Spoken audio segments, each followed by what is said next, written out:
What's up, everybody? Welcome back to PWR Podcast. I'm Hogue Jr. I'm Brian Shleifer. Yo, it's been awesome doing this so far. I absolutely love this podcast. I'm so thankful for our audience that's been tuning in and engaging with our content. Thank you so much. How you like it so far? I love it. I mean, I think the emotion around the podcast is unique because I've never listened to podcasts, wasn't a huge believer of podcasts. Right, just because I always say I'm too busy. I'm like, what is a podcast? And this was the last thing I would have ever found myself doing in 2023. Opportunities, right? Here I am, and it's been a blessing. I love it. I'm excited to come here. I'm happy to be here. That's awesome. Today's episode is going to be focused really towards business owners, entrepreneurs, people that are trying to create something for themselves. And so we've got some pretty cool topics today. I want to start by talking a little bit about taking care of yourself and your personal health. I noticed you're literally dressed in gym apparel. Thank you. That seems to be a part of your life. Can we talk a little bit about how that might impact your life and structure your life? Absolutely. I'm a huge believer, dress good, look good in public, right. and then be comfortable in private. Yeah. I understand here, me saying that now seems kind of different because I'm being, recorded publicly. But I do love fitness, Yes. I love fitness. Yes. Fitness is my foundation to everything. It's an outlet for therapy. It's a routine. It's structure for me. And it just kind of grounds me in my overall, week. So how consistent are you? I'd probably say about 5 to 7 days is realistic. That's cool. And you spend about an hour and a half? Yeah, hour and a half. That's cool. Are you a morning person or? That is the biggest debate that I even have with my clients. Yeah. Because we're always talking about, fitness and how it plays a part being balanced within what they're doing in their life or their goals. But morning, I would say early morning probably feels the best because it gets you started for the whole rest of the day. Yeah. But I love working out at about 8 or 9 a.m. or nap, man. Okay, that's cool. Yeah. I'm trying to get into the gym. I actually went to the gym yesterday with my brother, and I'm working on it. My endurance isn't there yet, but I'm working on it. And endurance, the cardiovascular system, that definitely always needs improvement, especially when you age. Yeah. When I left the military, I always say, I can keep running that 2 mile in 14 minutes or under. No, if you don't practice, you don't train, you're not going to see those results. What does exercise do for your mood throughout the day? Wow. Exercise for my mood, I would say, simply when I'm exercising, it spikes my mood. And then when I'm not exercising, I'm thinking about exercising. Okay. So, But there's definitely correlation to your overall mood and, getting the blood flow in your body. Right. There's no doubt about that. Yeah. That's why they say if you could work out 7 days every day, right? 7 days a week for 10 or 15 minutes a day, it's better than nothing at all. Yeah. What about diet? I know that's got to be a big part of your life. Do you prep your meals? Do you schedule it out? How do you? Yeah, I think, when I was younger, I used to eat anything and everything. I used to eat... Whataburger? Whataburger. We don't have those in Florida. I'm waiting for a Whataburger. I'm waiting. Well, we have Buc-ee's. Dude, Buc-ee's is trash. Sorry. Really? Comment if you like Buc-ee's. I promise you, I hate Buc-ee's. I love Buc-ee's. Why? It's like a giant Walmart, and I run into so many dumb people. They're all tourists. Bro. It's off of 95. Maybe I'll cut that. Their marketing is legendary. It's true. Just a giant gas station. Yes. But I'm not the biggest fan. Let me know if you are. Diet, going into Buc-ee's, definitely challenging because you have to make you gotta dodge some folk. Yeah. But what is it, 40 feet of beef jerky? Yes, they have some crazy product. But they got like everything though. They have like home goods, decorations. It's like five stores. They got shot glasses. They got everything. they got Costa apparel. There's wall art going into the bathroom. And they got price tags. Yeah. It's like, and it's not like $20. It's like $150. That's funny. Yeah. At a gas station, but no, I mean, seriously, like, you know, diet, nutrition. I mean, we all know that's important. Yeah. I mean, I'm a huge believer with my own views and values, and with what I speak with my clients. And you know, America is the biggest country, you know, biggest bodied individual, right, compared to any other country out there. It's because of our diet and nutrition. It's true. Yeah. So what do? I typically try to fast every day, about 16 hours, 14 to 16 hours every day. And I drink nothing but black coffee and water. Both those items are probably the two least liked items. Wait, sorry. You fast during the day? Evening. So last meal of my evening time, and I'll fast all the way until about 12 or 1 o'clock. Okay. So I count my sleep hours as, you know, which, you know, I'm not in high school anymore, so I'm not sleeping, you know, 10 or 12. Okay. I sleep like 5 or 6. Got you. But yes, it's a long fast. You know, and I don't have the medical knowledge to talk about the importance of fasting, but you know what? When you do fast, those awake hours, it's all mental, and that psychological struggle of pushing your body and waiting till you get to the next. Yeah. You know what I mean? I think it's very important. No, yeah. That's habit and routine. Your body gets used to that eventually. Like yeah. That's cool. I kind of do that, but I need to figure out my diet because I just don't eat enough in general. I don't have a very big appetite, and maybe it's just the way I'm wired or whatever, but so like I will not eat before lunch. I just don't eat breakfast ever. Breakfast in general. Breakfast is my favorite meal. Really? Like if I could pick a meal, breakfast. Okay. Like I mean, lunch, I enjoy the food, lunch. but like I just don't make time for it in my day. I wake up, I jump right on the work, and I wait till lunch, then I eat, and then I go back to work. That's just the kind of the way I do it. Right. I mean, I'll have like on a Saturday, I'll go out to breakfast with some friends or something, but like it's not a part of my life. And I need to work on that, I think, because it would help me just increase my intake. I mean, I think that's probably debatable with even our audience. Right. Wake up and have a breakfast, or should you wake up and you fast? I think bottom line, everybody's different, so you have to find some sort of regimen that works for you, that you feel comfortable, that you can operate at optimal performance. But dinner's my meal, bro. Like I love dinner. I eat 2 portions every dinner. Like I love dinner. I love dinner too, but possibly we are eating 2 dinners because we're so hungry from earlier in the day. Yeah. So, you know, instead of eating 2 or 3 plates, we could probably graze throughout the day. Yeah. You know, kind of like how they make the jokes, you know, eating like a bunny. A little bit of fruits and vegetables, the nuts. Yeah. Small meals, small calories. Your body can digest, process what it has when it has it, and then you can just get the fuel from it and then just move on. Right. You talked a little bit about sleep. I mean, because of your fasting schedule. I find sleep to be super important. So I always try to go to bed by 10, and I wake up by 8:39 every day, because I value my sleep.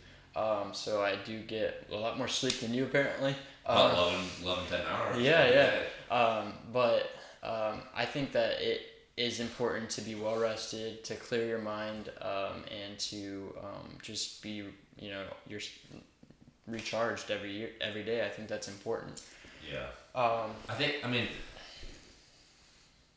obviously the age of the individual and the amount of sleep you get is dependent, right, on your performance. But I mean, optimal sleep, I would say 5 to 8 hours. Yeah. Right.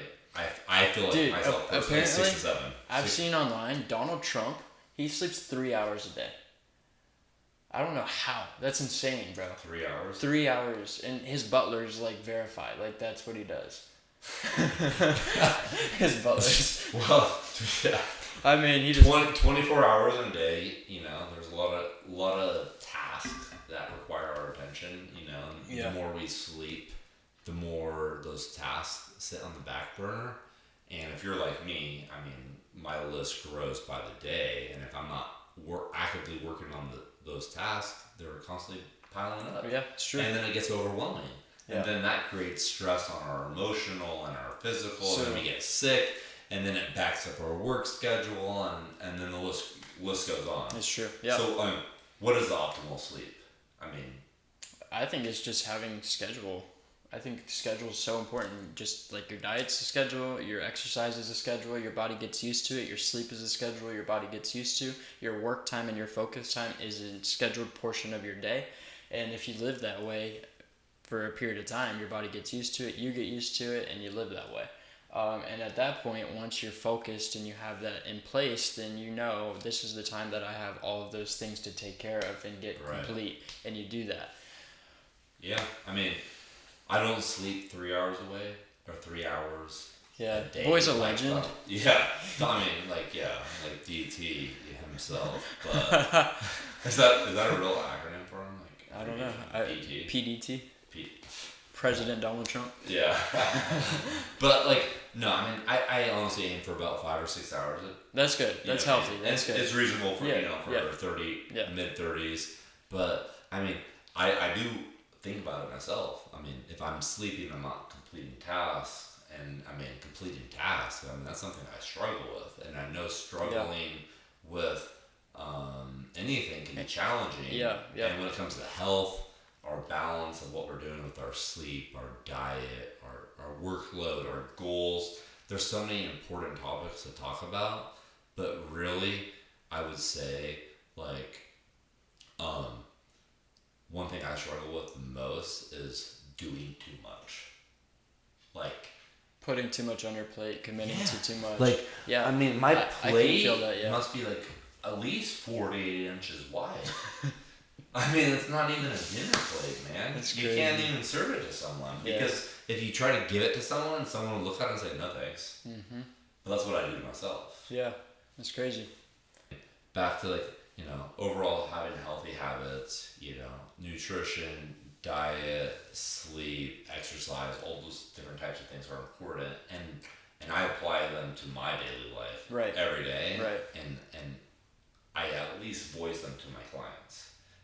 Because that's good. That's awesome. Well, I always talk about when I was in law enforcement and I was a member of SWAT and we had to do the tryout and we carry the big heavy log, and there's 4 or 5 people carrying the log. Yeah. The log's 400 or 500 pounds, so it's not fun carrying by any means. However, when there's 4 or 5 people carrying a 400 or 500 pound log, those people represent the different types of categories that each individual carries throughout their life. It's mental health, physical health, emotional health, financial health, all those different areas. And so when each 4 or 5 people were holding that huge log during the tryout, and one person gets tired and they start, I can't. Those others who are giving 100% take that whole weight. It's true. Right? It's so true. Weight doesn't go away. It's just distributed differently. Yeah. I mean, you could feel that way about life if you missed a day of exercise, or if you didn't get sleep for one night, or if you didn't eat a meal and you're having to go do a meeting and you can't function because you're hungry and you can't. Now you don't have time to go find that supply. Right. That's a really good analogy. Yeah, I mean, the biggest takeaway is if your physical health is not carrying its weight, right, equally distributed with everything else, that will start to decrease. Yeah. And then your emotional will start to decrease, and your physical, your spiritual, and sooner than you know it, you feel depressed or you're confused on why your performance is lacking, but really it's because of one thing and everything else started taking a tumble with it. It's crazy. It's a good perspective, and a lot of people can learn from that. Absolutely. What do you do to control your time management? Do you have tools in place or strategy? Time management is definitely a topic that I struggle with myself personally. I feel like being a business owner, right, running a financial practice, you know, we are our own boss, right? And we control our hours. We can sleep in. We can wait. And this is where we're really speaking to our business owners and entrepreneurs. Absolutely. Right now. Yeah, because because no one's gonna do it for you. No one's gonna set your alarm or make you go to work or call the client and do the extra step. But I mean, time management is the most important thing because everyone else can just go into work. You know, they have a schedule that's printed 40 out. 40 hours a week. Yeah. And we don't have 40 hours a week, especially if you're a business owner or entrepreneur and you work from your house. I mean, you might. I'm guilty of it. Maybe I'm planting some plants or putting some laundry in or dishes. Right. You never know. Yeah. You get sidetracked. You know, there's a lot of distractions out there, but time management is crucial because you have to make sure that you are validating yourself and what you're doing during your workday and your week, and you could run an assessment on yourself to kind of actually track what you're doing. Exactly. You know, are you even working 8 hours? The way I found it to work for myself is setting a schedule for myself initially. So the wake up time, the meal times, the break times, that type stuff. The work's complete time for the day. But then I will every day before I start working lay out. This is like on a notepad. This is what I'm gonna accomplish today, and I'll put like 5 different things on my list. And if I don't have those done by the end of the day, when I'm supposed to quit work, I can't quit work. I have to keep working. And every day I need to be in contact with each project's person that's attached to it, being the client or another individual. And so that's how I hold myself accountable, by listing out what I need to complete. Once I complete it, if I complete it by 1 p.m., which happens, then I'm done by 1 p.m. I finished early that day. But I set aside a set of projects each day, and I complete each project, and that's my goal for the day. But the schedule, I think, is what keeps me together. If I woke up at 11 because I just wanted to sleep longer, my whole day would be wrecked. Well, the schedule is our guide to operate, right? Yeah. Our discipline is what wakes us up early, right? To do what we know we have to do. Exactly. And then our competence is to know what we're talking about, and being able to show up and stay consistent, right, and be disciplined is what you have to do as a business owner to be successful. If you put too many tasks on your plate, you're going to feel overwhelmed. You're not going to know how to schedule your day, how to perform for the day. If you, even like you mentioned, like put in a list of 3 to 5 things that you must complete today, and you finish them, outstanding. But my personal opinion, does that mean you should end your day at 1 or 2, or should you maybe, okay, cool, pat myself on the back, I finished the 3 to 5 tasks that I know I needed to complete today, and now I'm gonna dive into something different. Yeah. Maybe or learn something. Right. Do something. Because if you're ahead of the schedule, then let's keep beating the schedule and keep increasing our performance and being a better business owner. Because every minute counts, every hour counts. So true. Yeah, anything more you do to become a better basketball player or a videographer or a business consult or, in my position, a financial advisor, that's time that we're going to put in extra than our competition to make ourselves more valuable. Yeah, and that, at the end of the day, that's what we should want. Exactly. So time management is super important. Yes. So as a entrepreneur or a business owner, there are ups and downs in the journey, and a lot of those ups can feel like financial success or completing projects and seeing the reaction of a client, and them being excited about it, which makes you excited. Or the decline can be when you're in a slow month and you're struggling, or you are struggling with a project and you need help, or something feels impossible. How would you suggest people cope with some of the struggles? That's a good question. I think the challenges that we face in everyday life is normal and welcoming. I feel like you should embrace embrace the challenges as the opportunity to grow. And, you know, if you don't, that's probably your first problem. Right. But, I mean, we all have struggles, we all have challenges within our own personal self, our professional selves, our business selves. Yeah. Our families, and you know, the list goes on. But, like, how can you grow from a struggle, identify a struggle, and make sure it doesn't break you? I mean, struggling for me is, I enjoy struggling because I know I'm going to get something out of the struggle so much more than I can buy, that I can read or train or talk to my parents about. I mean, a struggle for each individual is something that you're going to face and you're going to go through, and you're going to learn. I mean, but that's what it is. It's a lesson.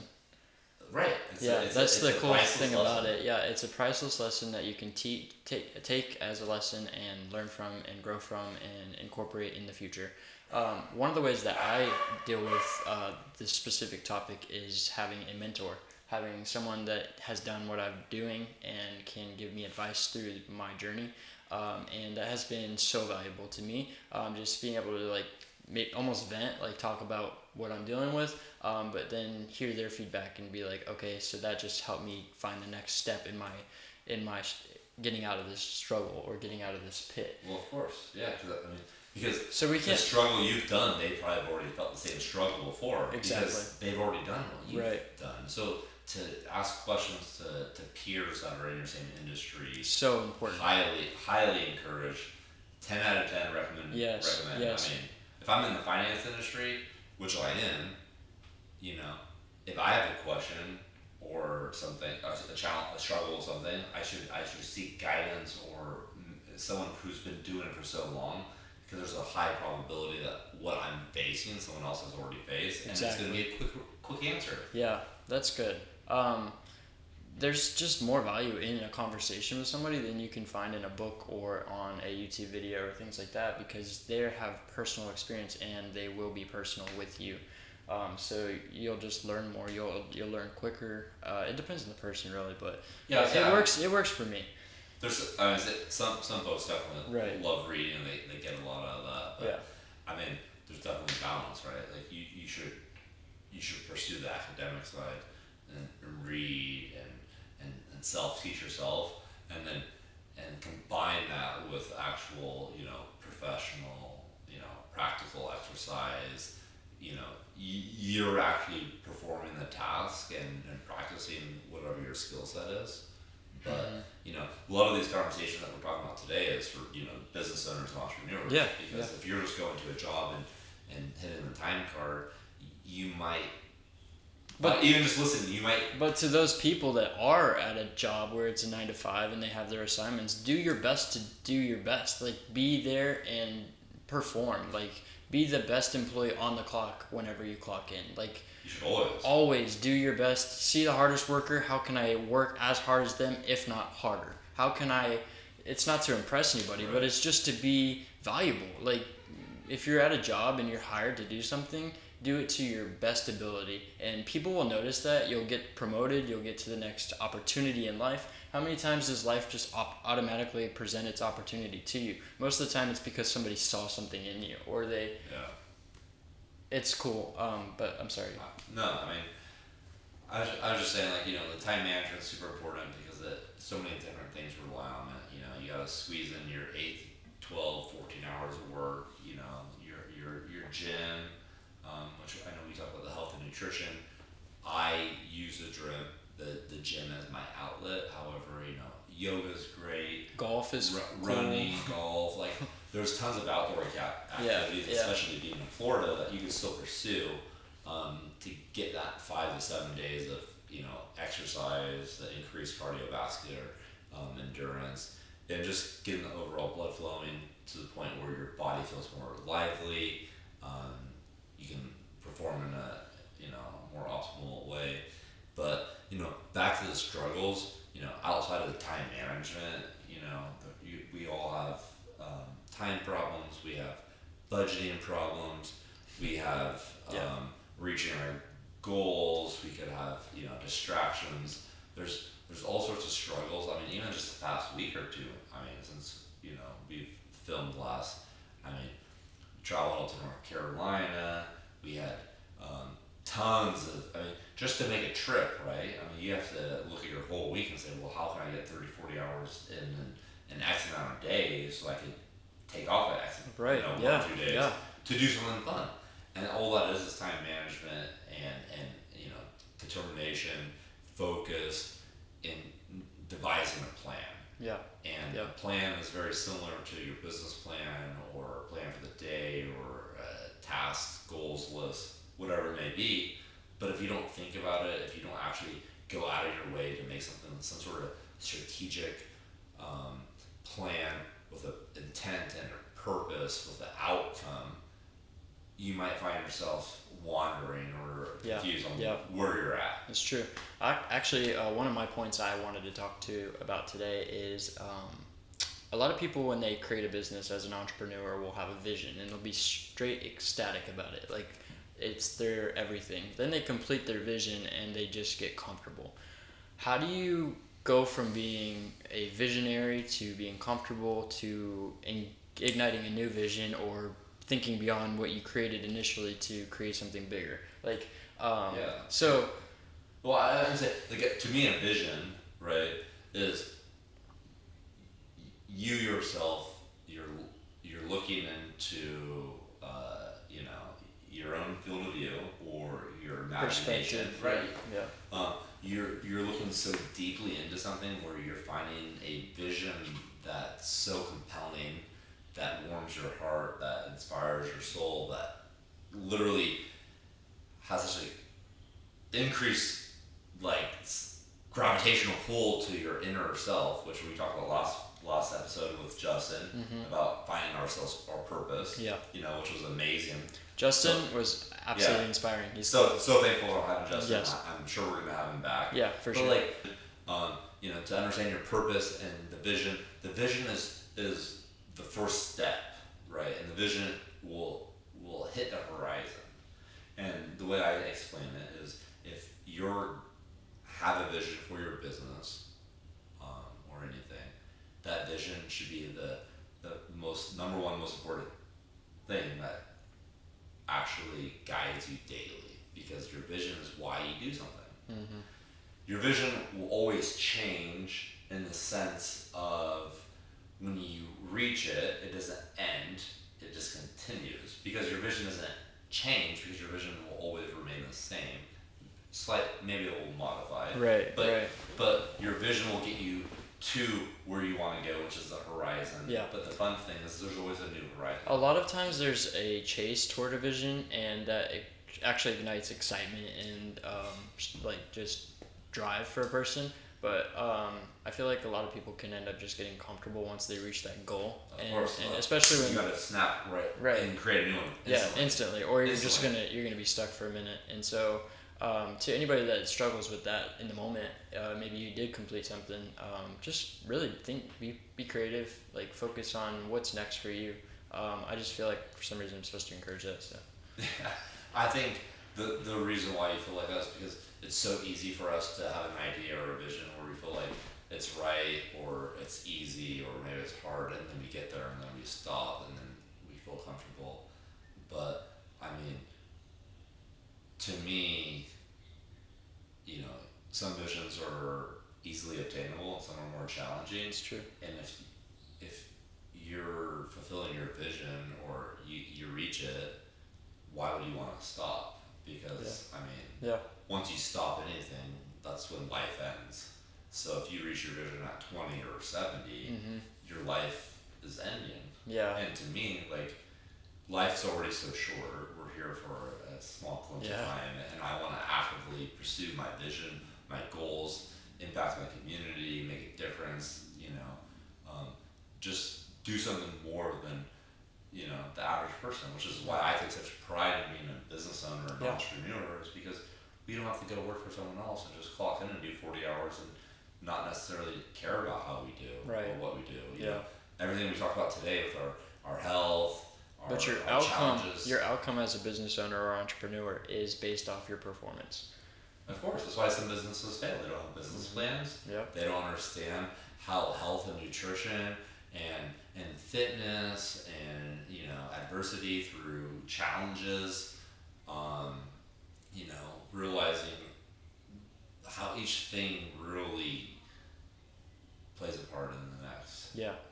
How do you feel that you handle growth for yourself?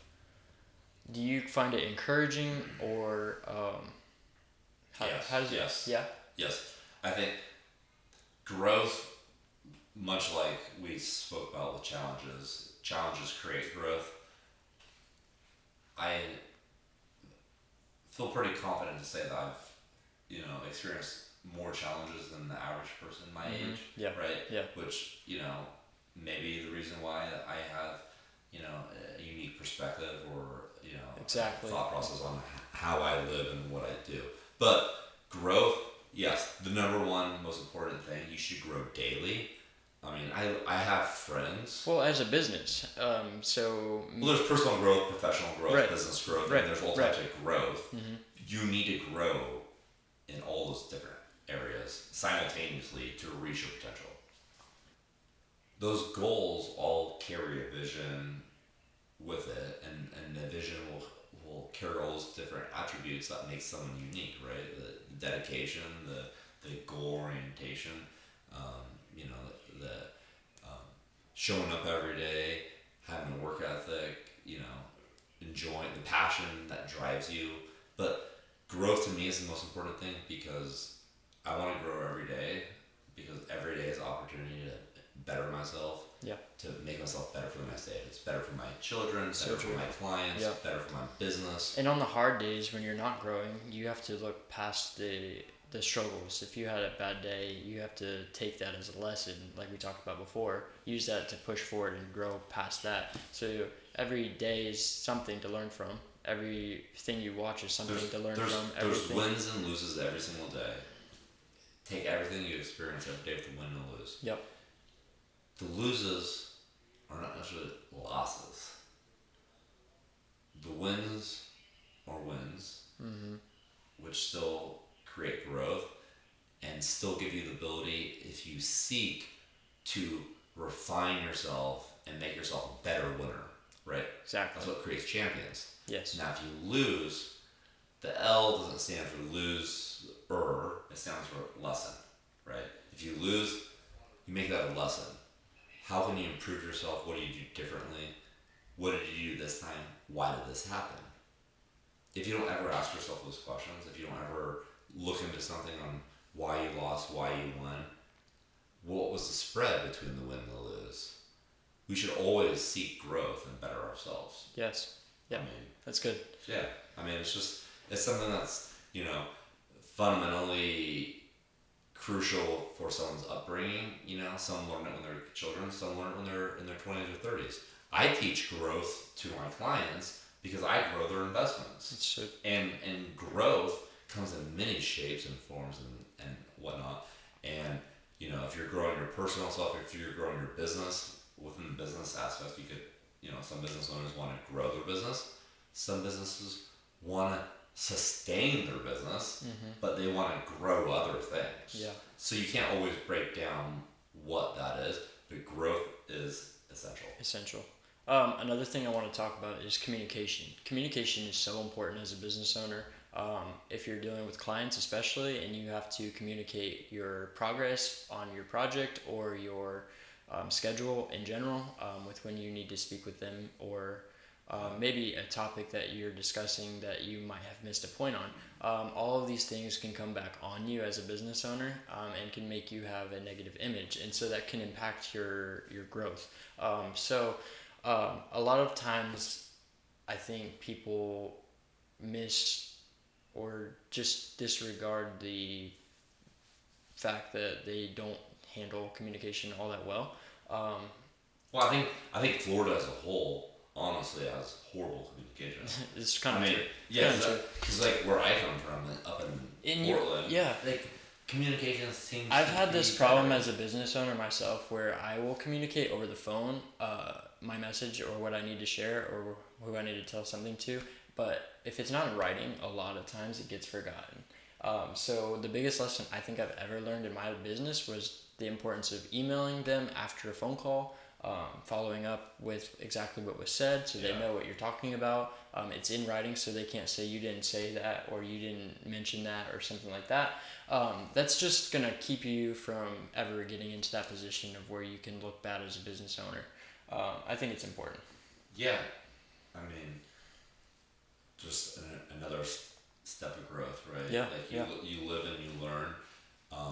The reason why we're talking today, right, about PWR Podcast and how we can improve ourselves as individuals, as business owners, is to talk about these common areas that we all,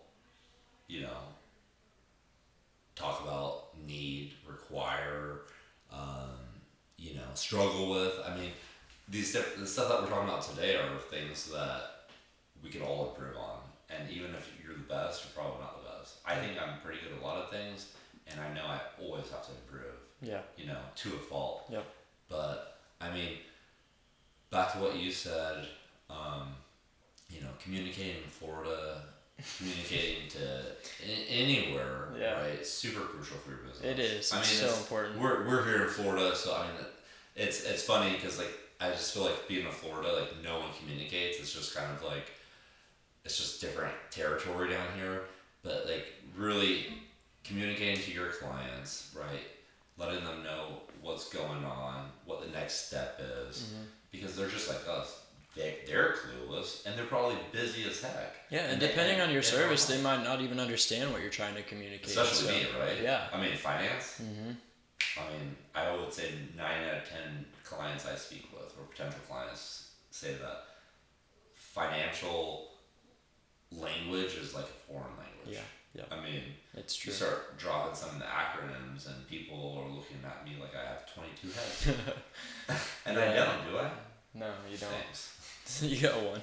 But no, it's important. It's so important. If you want to grow and you want to look professional, communicate, follow up with an email, have things in writing, give invoices. Don't just say you owe me money. Literally email them an invoice. If you're gonna be successful, do it properly.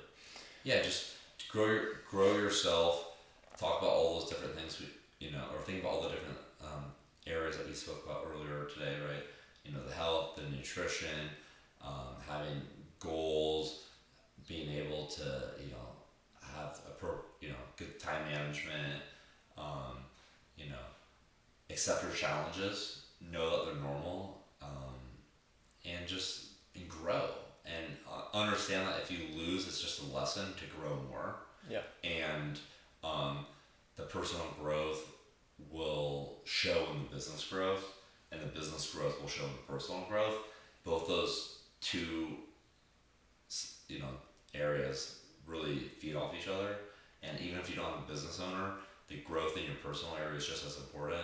And if you are a business owner, the growth in both areas are twice as important, because your business success really depends on your ability to hear your clients, to communicate with your clients, do everything that you need to do for yourself plus your business. It's like a whole other entity. It's a whole other relationship and baby that you have to care for, because the business doesn't grow itself. No. Business doesn't feed itself. No. You feed the business. Exactly. And as a business owner, we are here to feed our business so we can provide the best service and best experience for our clients, and whatever it may be.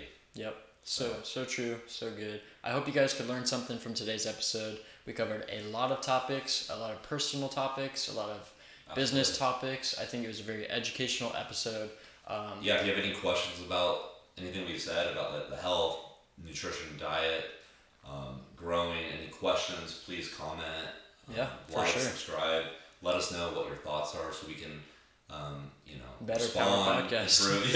Yeah. We want to grow. Yeah. We appreciate you listening. Yes. Yes. So we do have an announcement. Power Apparel is coming very soon. Super excited about it. Getting himself a shirt. We're gonna have a full line of clothing, and it will be awesome. We're trying to make it quality. I don't want no hoodie you buy and you gotta wash it twice and you gotta throw it away. Right. We want some good stuff, so we're working hard on that right now. I've found some manufacturers, and it's coming together. So stay tuned. Look out for that. And our next episode is going to be on June 9th. Yes, and we 2023, so stay tuned. We've got a really cool guest lined up for that episode, so stay tuned for that. It'll be awesome. Thanks for watching. Thank you so much. Thanks for viewing. Thanks for subscribing. We'll see you next time. We appreciate it. Yeah.